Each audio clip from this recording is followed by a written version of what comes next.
کسر چھوڑی ہے. انہوں نے کون سی کسر چھوڑی ہے؟ تمسخر انہوں نے کیا، ظلم انہوں نے کیا، مزاق انہوں نے اڑایا، مہمان کی تقریب انہوں نے نہیں کی، پتھر انہوں نے مارے، دہان انہوں نے کیا. محبوب رب پوچھتا ہے اجازت ہو تو پہاڑ ملا دیں.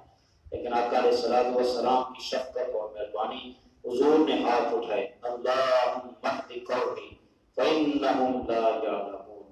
اے اللہ میری قوم کو ہدایت عطا کر دے، یہ میری شانوں کو نہیں جانتے. یا اللہ ان پتھر مارنے والوں کو بھی آقا علیہ الصلوۃ والسلام نے شفقت اور مہربانی سے نوازا ہے. عظیم محترم حضور نبی کریم صلی اللہ علیہ وآلہ وسلم کی شفقت اور مہربانی کو جب ہم دیکھتے ہیں تو آقا علیہ الصلوۃ والسلام نے صحابہ کرام میں، حالانکہ آپ اللہ کا پیغام پہنچانے والے پیغمبر ہیں، تربیت کرنے والے ہیں، یعلمہ الکتاب والحکمہ آپ کا مقصد ہے کہ کتاب سکھائیں، حکمت سکھائیں، تزکیہ کریں. لیکن اس سارا کچھ ہونے کے باوجود آقا علیہ السلام صحابہ فرماتے ہیں کہ ہفتے میں ایک بار کبھی کبھار واعظ فرماتے تھے، تقریر فرماتے تھے.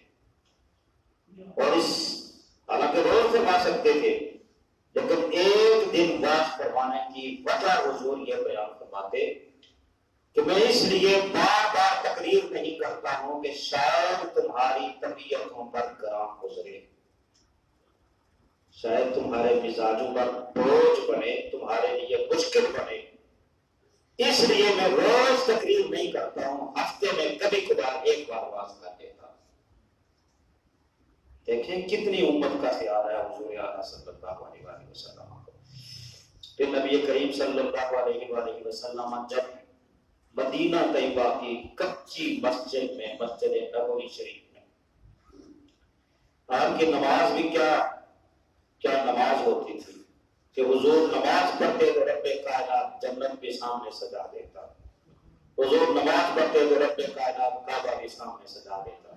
حضور نماز پڑھتے تو سارے عجائبات عالم حضور کے سامنے آ جاتے. حضور کی نماز تھی.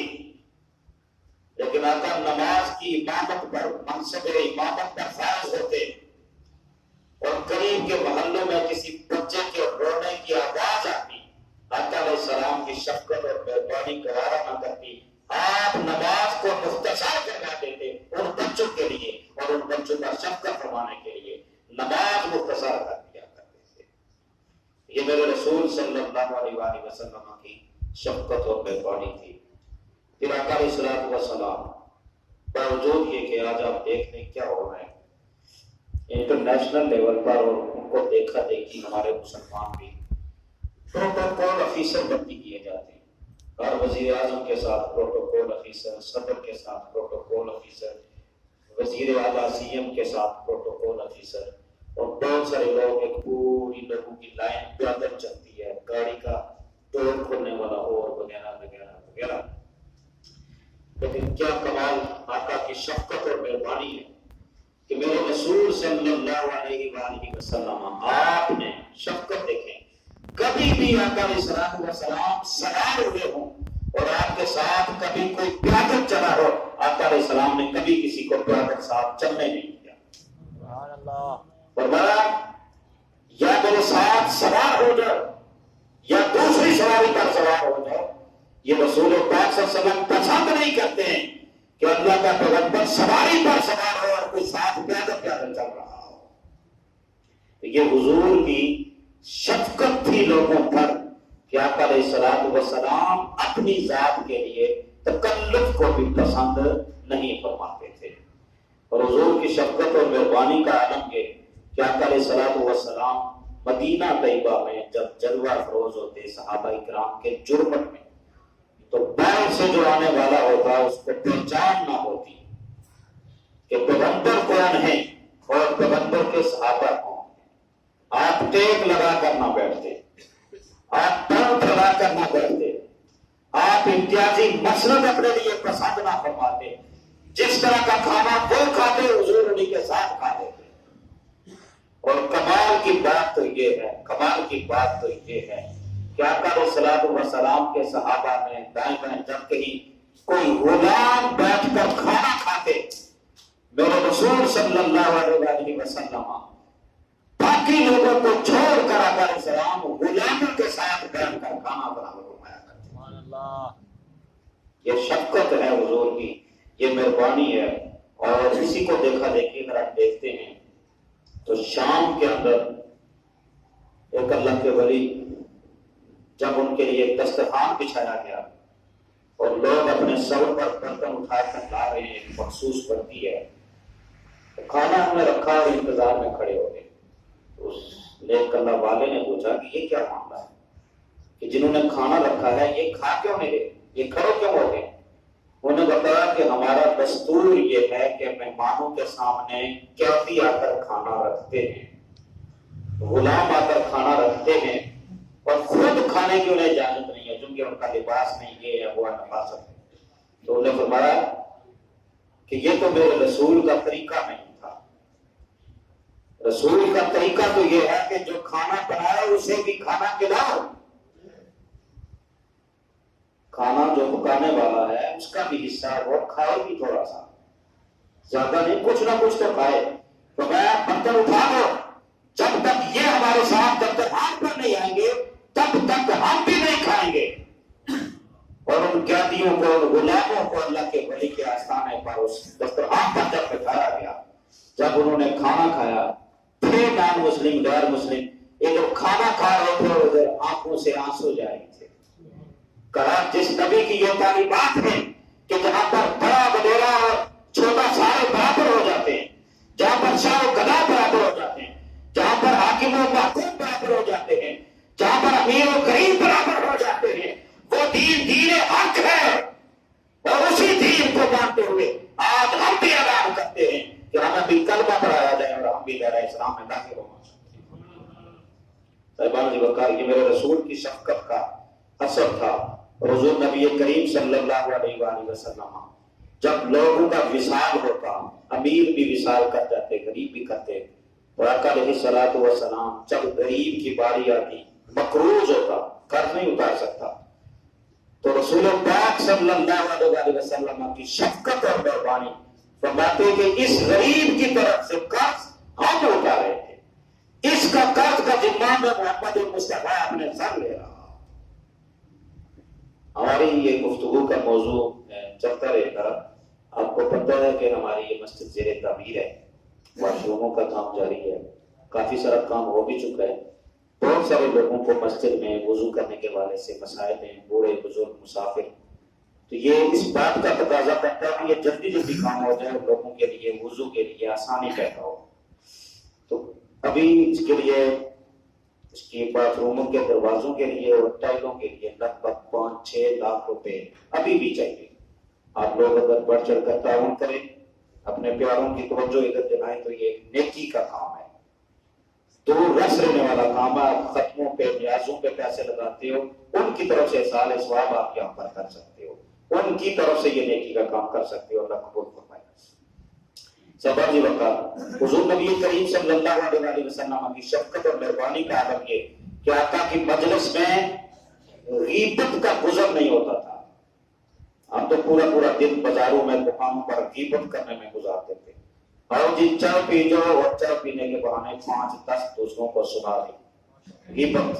تو حضور کی مجلس میں جب کوئی غیبت کرتا، آقا علیہ الصلوۃ والسلام ٹوک دیتے تھے، فرماتے دوسروں کے بارے میں ہمارے دل میں شکوک و شبہات پیدا نہ کرو، ہماری مجلس میں دوسروں کی برائی بیان نہ کیا کرو. پھر حضور نبی کریم صلی اللہ علیہ وآلہ وسلم آپ اللہ کے پیغمبر ہیں، فرض نمازیں سب کے سامنے پڑھتے، لیکن نفل عبادت آقا علیہ الصلوۃ والسلام چھپ کر کرتے، دروازہ بند کر کے کرتے. حالانکہ نیکی کا کام ہے، سامنے ہوتا. جب پوچھا گیا تو بتایا آقا علیہ السلام نے اس لیے چھپ کر عبادت کرتا ہوں کہ میری عبادت کو جب میری امت دیکھے گی تو شاید یہ عبادت ان کے لیے فرض قرار دے دی جائے اور ان پر بوجھ بنے گا، ان پر بار بنے گا. اور میری رحمت اور شفقت کا تقاضا یہ ہے کہ ان پر بوجھ نہ بنے. پھر حضور نبی کریم صلی اللہ علیہ وآلہ وسلم آپ نے فرمایا کہ تم میں سے کوئی امام بنے، اذا اما احدکم فلیخفف فإن فیہم الصغیر والکبیر والضعیف، فرمایا کہ جب تم میں سے کوئی امامت کرے، جماعت کروائے، اب چونکہ جماعت میں جب لوگ آتے ہیں تو وہ پیچھے امام صاحب کو کہہ تو نہیں سکتے جناب مختصر قرات کرو، نماز میں پھنسے ہوئے ہوتے ہیں، اور میں بھی اکثر یہاں جمعے کی امامت میں بہت مختصر تلاوت کرتا ہوں، 2-3 آیتیں پڑھتا ہوں اسی حدیث کی وجہ سے۔ رات علیہ السلام نے فرمایا کہ جب تم میں سے کوئی امام بنے تو جب وہ جماعت کرائے تو جماعت انتہائی ہلکی کرائے، مختصر سی قرات کرے۔ یا رسول اللہ کیوں؟ فرمایا فإن فیہم الصغیر والکبیر والضعیف، کہ تم تو صحت مند ہو گے، جس حال میں ہو گے امامت کراؤ گے، تمہارے پیچھے بوڑھے بھی کھڑے ہوں گے جو زیادہ دیر کھڑے نہیں رہ سکتے، بچے بھی ہوں گے جو زیادہ دیر کھڑے نہیں رہ سکتے، بیمار بھی ہوں گے جو زیادہ دیر کھڑے نہیں رہ سکتے۔ فرمایا ان بچوں پر شفقت کرتے ہوئے، بوڑھوں پر شفقت کرتے ہوئے، کمزوروں، ضعیفوں اور معذوروں پر شفقت کرتے ہوئے نماز ذرا ہلکی پڑھایا کرو۔ ہمارے یہاں پر بوڑھے بزرگ سارے لوگ موجود ہیں، دیکھیں نماز اللہ کی ہے، نماز اللہ کی عبادت ہے، لیکن دیکھیں نماز اللہ کی عبادت ہے لیکن اس کا احترام بڑے بزرگوں کا، بچوں کا، کمزوروں کا، ضعیفوں کا اس کا احترام ہے۔ یار کتنی بڑی بدنصیبی ہے کہ بندہ بوڑھا ہو جائے اور اس کا سر اللہ کے دربار میں نہ جھکے، نماز کے لیے نہ آئے۔ حضور نماز کا ذکر کرتے ہیں اور نماز نے بھی فرمایا کہ ان بچوں کا، بوڑھوں کا، ضعیفوں کا، معذوروں کا خیال رکھا کرو۔ پھر حضور نبی کریم صلی اللہ تعالیٰ علیہ وآلہ وسلم آپ نے شفقت فرماتے ہوئے فرمایا کہ لولا انا اشق علی امتی لامرتهم بالصلاۃ، فرمایا کہ اگر مجھے اس بات کی فکر نہ ہوتی کہ میری امت پر یہ بوجھ بنے گا تو میں انہیں ہر نماز کے ساتھ مسواک کرنے کا حکم دیتا، ہر نماز کے ساتھ کہتا کہ مسواک کرو، لیکن مجھے یہ خیال ہوا کہ سارے نہیں کر سکیں گے، اس وجہ سے میں نے یہ حکم نہیں دیا ہے۔ پھر حضور نبی کریم صلی اللہ علیہ وسلم بدر کے قیدی جب آقا کے در پر آستانے پر قید کر دیے گئے اور حضور معمول سے ہٹ کر بدل رہے، نیند نہیں آ رہی ہے، صحابی عرض کرتے ہیں یا رسول اللہ آج آپ نیند کیوں نہیں آ رہی؟ آقا علیہ الصلوۃ والسلام نے فرمایا کہ قیدیوں کے کرنے کی آوازیں مجھے آ رہی ہیں، اور خصوصاً حضرت عباس جو میرے چچا ہیں ان کے کرانے کی آوازیں آ رہی ہیں، یہ مجھے نیند نہیں آنے دے رہی ہے۔ تو صحابی کے چپکے سے انہوں نے ان کو کھول دیا، رسیاں ڈھیلی کر دی۔ اب حضور کی خدمت میں حاضر ہوئے، حضور نے پوچھا اب کرانے کی آواز نہیں آ رہی، یا رسول اللہ میں نے ان کی رسیاں ڈھیلی کر دی ہیں۔ فرمایا سبھی کی ہیں؟ یا رسول اللہ نے فرمایا اگر میرے چچا کی رسیاں ڈھیلی کی ہیں تو سبھی کی رسیاں ڈھیلی کر دو۔